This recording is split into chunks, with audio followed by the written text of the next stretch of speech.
नमस्कार। आज मैले क्लास 12 का एकदम इम्पोर्टेन्ट चैप्टर जुन लङ क्वेशनको रूपमा 8 मार्क्सको लागि रहेको हुन्छ र त्यस्तै बीबीएस फर्स्ट इयरको लागि पनि यो लङ क्वेशनकै रूपमा 15 मार्क्सको रूपमा रहेको हुन्छ। अहिले बीबीएस फर्स्ट इयरको एक्जाम पनि हैन 1 महिनापछि हुनेवाला छ। बीबीएस फर्स्ट इयरको लागि धेरै इम्पोर्टेन्ट टपिकको रूपमा यो हैन हाम्रो आज हुनेछ। टपिकको नाम हाम्रो फाइनान्शियल स्टेटमेन्ट हैन। 12 क्लासमा मोड आउट मेथड हामीले लेख्नुपर्छ, तर बीबीएस फर्स्ट इयरको लागि फाइनान्शियल स्टेटमेन्ट चाहिँ बेसिक फाइनान्शियल स्टेटमेन्ट हामी भन्ने गर्छौँ। आज अब मैले यो च्याप्टर हाम्रो फाइनान्शियल स्टेटमेन्ट हाम्रो च्याप्टरको नाम हो हैन। त्यो फाइनान्शियल स्टेटमेन्टको डेफिनिसन दिन म गइरहेको छु, डेफिनिसन लेख्न गइरहेको छु।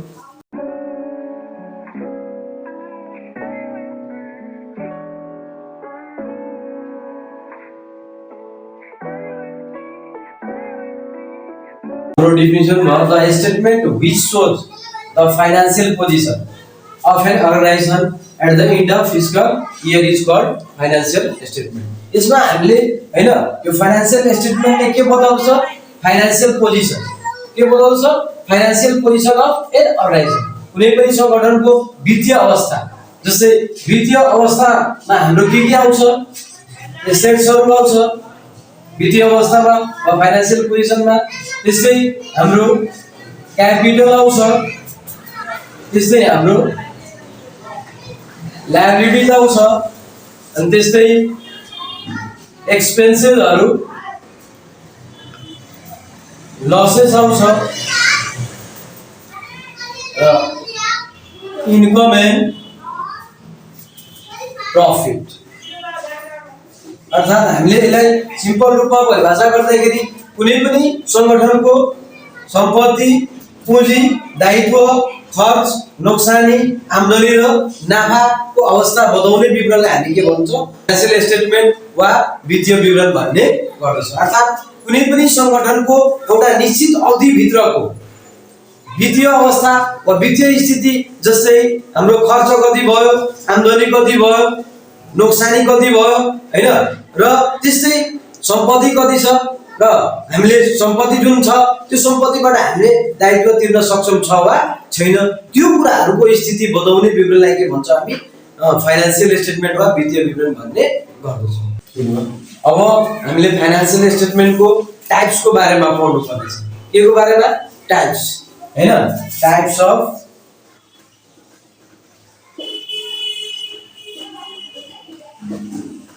फाइनान्शियल स्टेटमेन्ट हैन। वित्तीय विवरणका प्रकारहरू यो हाम्रो मेनली 5 किसिमको हुन्छ, तर हामीले क्लास 12 को लागि हामीले मात्र 3 वटा हैन यसमा यसको टाइप्स पढे हुन्छ। यसमा अब जस्तै फर्स्ट नम्बरमा हाम्रो छ इन्कम स्टेटमेन्ट। फर्स्ट नम्बरमा हाम्रो के छ? Income statement. यसलाई हामीले इन्कम स्टेटमेन्ट, यसलाई आय विवरण नेपालीमा भन्छौँ। के भन्छौँ हामी? आय विवरण। अब 2 नम्बरमा हाम्रो statement of retained earning, statement of retained earning. र 3 नम्बरमा हाम्रो ब्यालेन्स सिट, र 4 नम्बरमा हामीले statement of change in share holders equity. 5 नम्बरमा हामीले cash flow statement. Cash flow statement मैले यो भन्दा हैन अगाडिको भिडियोमा यो क्याश फ्लो स्टेटमेन्टको बारेमा मैले बताइसकेको छु। अब हामीले यसमा मेनली हामीले यो बुझ्नुपर्ने कुराहरू कतिवटा छ? एउटा इन्कम स्टेटमेन्ट, त्यसपछि स्टेटमेन्ट अफ रिटेन अर्निङ र ब्यालेन्स सिट। हामीले बढी ध्यान हामीले यो तीनटा यसको टाइप्समा इन्कम स्टेटमेन्ट, आय विवरण, स्टेटमेन्ट अफ रिटेन अर्निङ र ब्यालेन्स सिटको बारेमा हामीले बुझ्नुपर्ने हुन्छ। अब यसको टाइप्समा हामीले हैन इन्कम स्टेटमेन्टको बारेमा पढ्नु पर्दछ। यसको टाइप्समा इन्कम स्टेटमेन्ट राखेका छौं। इन्कम स्टेटमेन्ट, इन्कम स्टेटमेन्ट, आय विवरण भन्छ यसलाई नेपालीमा हैन। अब आय विवरण भनेको के होला? म एकदम सिम्पल भाषामा भनिदिन्छु। कुनै पनि व्यवसायको एउटा निश्चित समय अवधिको हैन आम्दानी र खर्च, नाफा तथा नोक्सानको स्थिति बताउने विवरणलाई के भन्छ? आय विवरण। अर्थात् हैन the statement which shows all expenses, losses, income and profits called income statement. हैन यसले कुनै एउटा सर्टेन पिरियडको लागि हैन कुनै सर्टेन पिरियडको खर्च, आम्दानी हैन नाफा र नोक्सानको बारेमा बताउने गर्दछ हैन। यो इन्कम स्टेटमेन्ट हामीले इन्कम स्टेटमेन्ट यो दुई किसिमको हुन्छ। कति किसिमको हुन्छ? दुई किसिमको हुन्छ। यसको टाइप्स अफ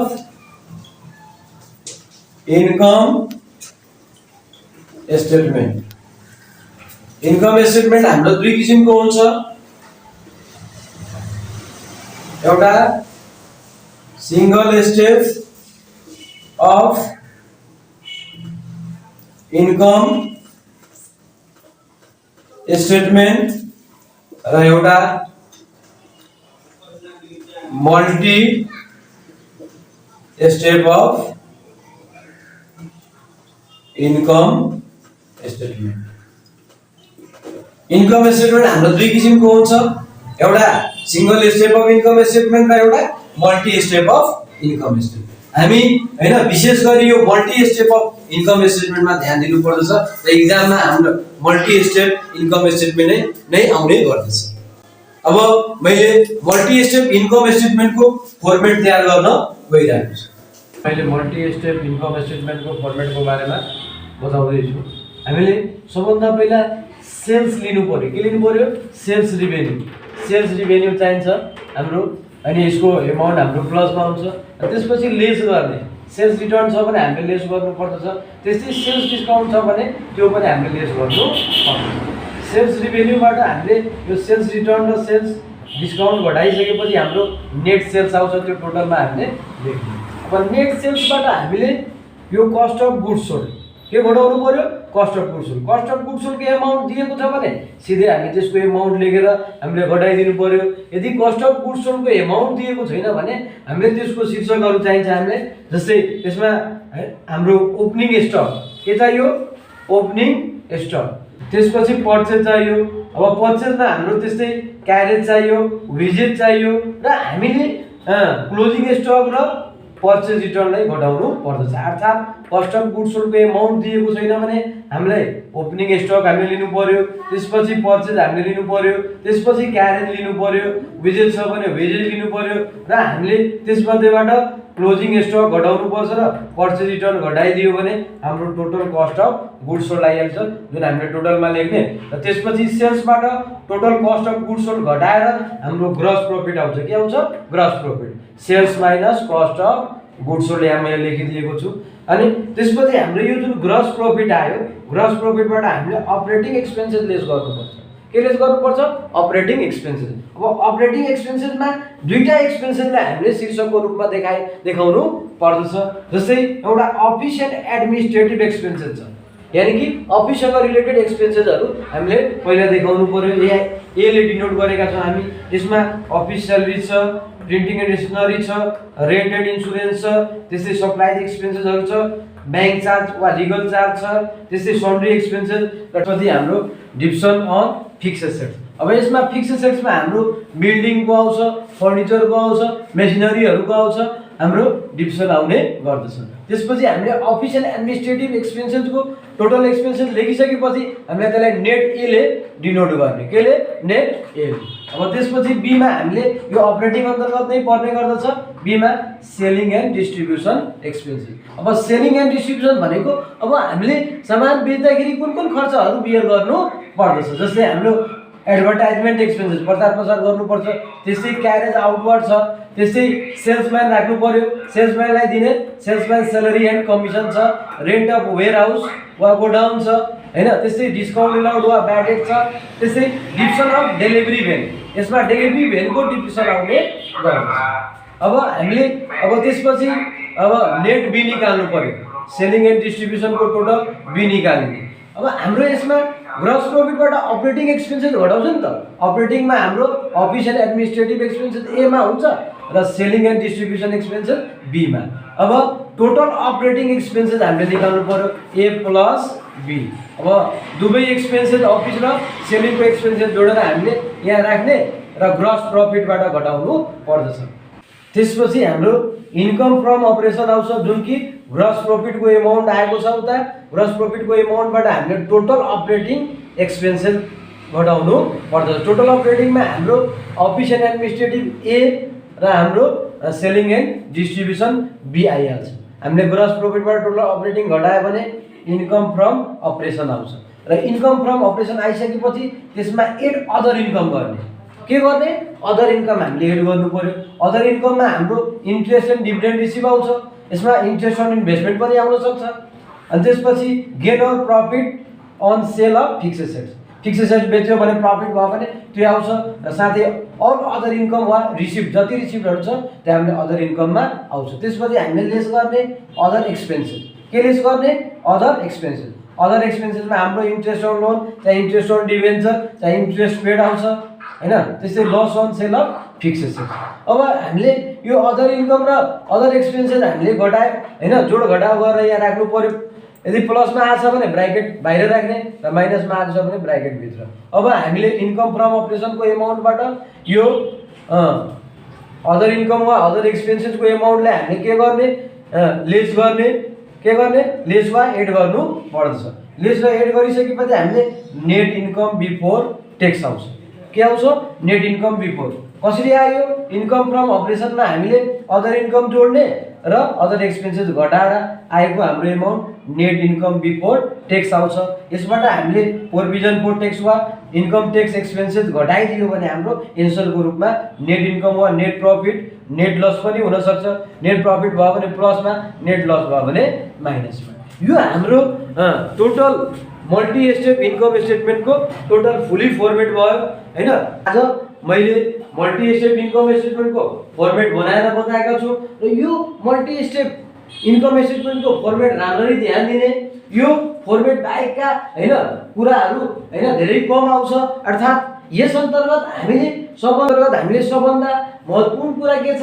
हामीले यो फर्मेट एकचोटि ध्यानमा राखिदियो भने यो मल्टी स्टेप इन्कम स्टेटमेन्ट बन्न सक्छ। र यो क्लास 12 का र बीबीएस फर्स्ट इयर का विद्यार्थीहरूको लागि धेरै इम्पोर्टेन्ट छ, जुन हैन विद्यार्थीहरूको एक्जाम अहिले एकदम टाउकोमाथि आइसकेको छ हैन, उनीहरूको लागि धेरै इम्पोर्टेन्ट छ। र यो भिडियो एकदम केयरफुली हेर्दिनका लागि हैन म अनुरोध गर्छु र साथी भाइ बहिनीहरू यसलाई राम्ररी हेर्नु पर्यो। र यो मेरो भिडियो हैन यदि राम्रो लागिरहेछ भने हामीले लाइक गरिदिनु पर्यो, सब्स्क्राइब पनि गरिदिनु पर्यो र केही कमजोरी छ भने त्यसमा कमेन्ट पनि गरिदिनका लागि अनुरोध गर्दैछु ल। धन्यवाद। यो भिडियोको लास्टमा मल्टी स्टेपको फोटोको फर्मेटमा पठाइदिन्छु हैन।